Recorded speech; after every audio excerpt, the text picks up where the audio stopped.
What's up, guys? Welcome to benicellguy. How are you guys doing today? What I have for you today is a review of the iPod Touch 4th generation. Now, this is currently selling right now in 8GB, 32GB, and 64GB. The 8GB model starts at $199, 32GB is $299, and 64GB is $399, selling in black or white. So let's go over the device itself. Please ignore the horrifying screen protector on here. That's my brother's fault, not mine. What you have here is the front-facing VGA camera right here, and the reason why there's a cutout on the screen protector right here is because over here is the ambient light sensor. You have a 3.5-inch capacitive touchscreen, and you have a home button right here. On the left side of the device, you have a volume buttons. On the bottom of the device, you have a speaker, your 30-pin dock connector port, as well as a 3.5mm headset jack. And on the right side, you got nothing. On the back, you have a camera right here, and you have a microphone right here, as well as the top, you have the sleep wake button. This iPod Touch is 4.4 inches tall, the width is 2.32 inches, the depth is 0.28 inches, and this only weighs 3.56 pounds. And this has 802.11b, G, and N for Wi-Fi. 802.11n is 4 GHz only. This has Bluetooth 2.1, and it has a Maps location-based service, and it's Nike Plus support built in. And of course, the resolution this has is 960 by 640 at 326 pixels per inch, and this also records in HD 720p video up to 30 frames per second, with audio and still photos are 960 by 720, and the VGA quality is also 30 frames per second, and you can tap to control the exposure for video or stills. The battery life on this thing is that you're going to get 40 hours of audio playback as well as 7 hours of video playback. This has a 3-axis gyroscope and accelerometer.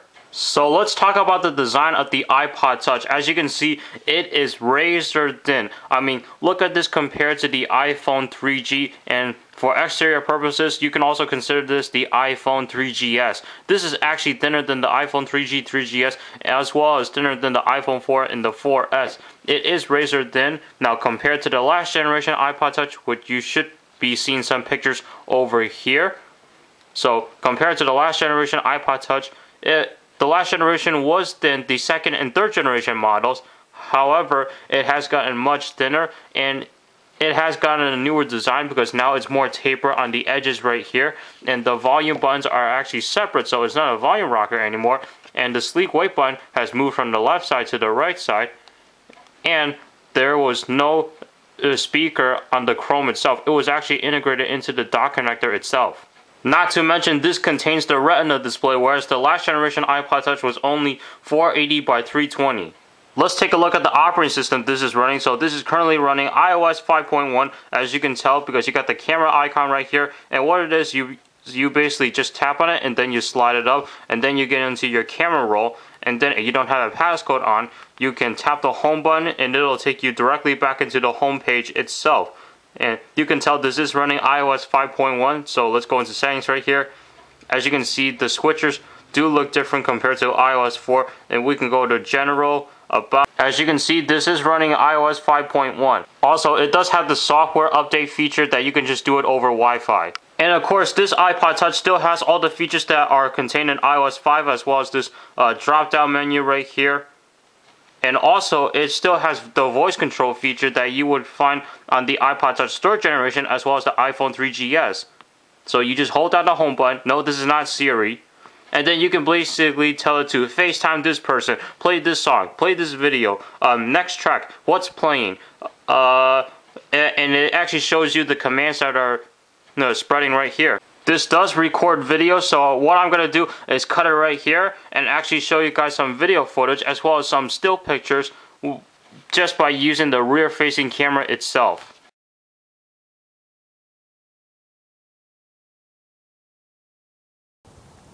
Alright guys, so we are filming with the rear-facing camera on the iPod Touch 4th generation, so let's take a look. And now, as you can see, it is not the best quality. It's not nothing compared to the iPhone 4S, not even compared to the iPhone 4 or even the iPhone 3G or the iPhone 2G cameras, even though those didn't have video recording capabilities. But is it terrible?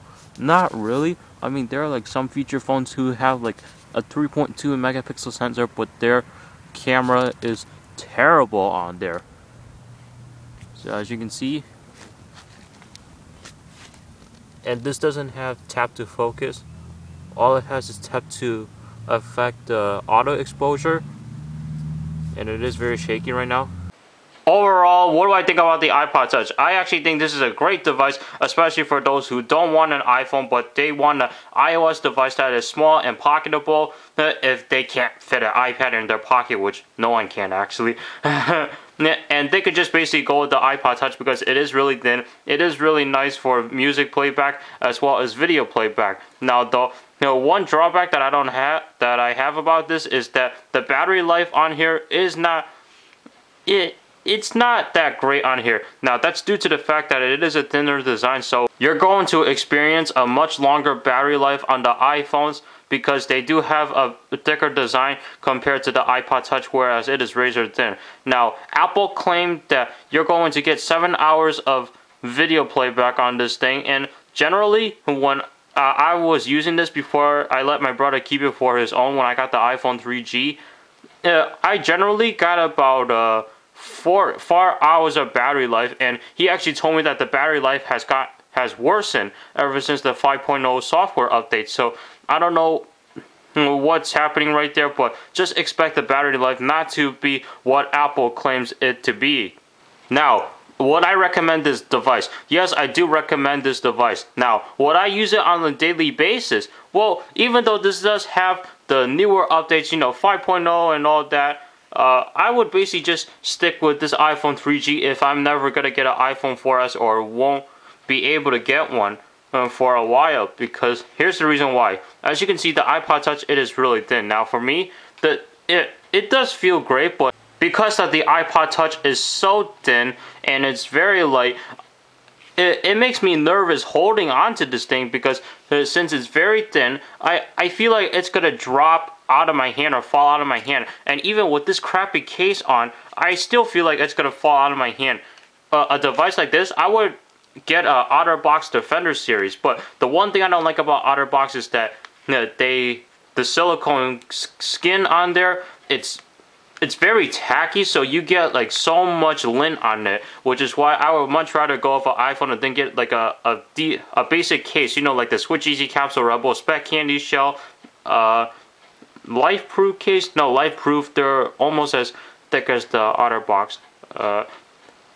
iSkin Solo. I'm not sure what other cases are out there that are for the iPhone, but a device like this, I would want a heavy duty case in order to stay secure and feel confident holding this device. But overall, this is great for those who just want to listen to music and watch movies if they're not worried about the extra power or the extra battery life, and they just want something for music and play video and just surf the web instead of having to deal with all emails and then need a battery life and then with cellular data. This is the great device to go. Anyway guys, this was a review of the iPod Touch 4th generation. Let me know what do you guys think about this device, if you have it or not. Thank you so much for watching. If you guys want to stay updated on when I post a new video, or just stay updated on what's going on with me, go ahead and follow me on Twitter, twitter.com/benicellguy. Currently, it is boring over there because I don't have that many followers, and I really appreciate it if you guys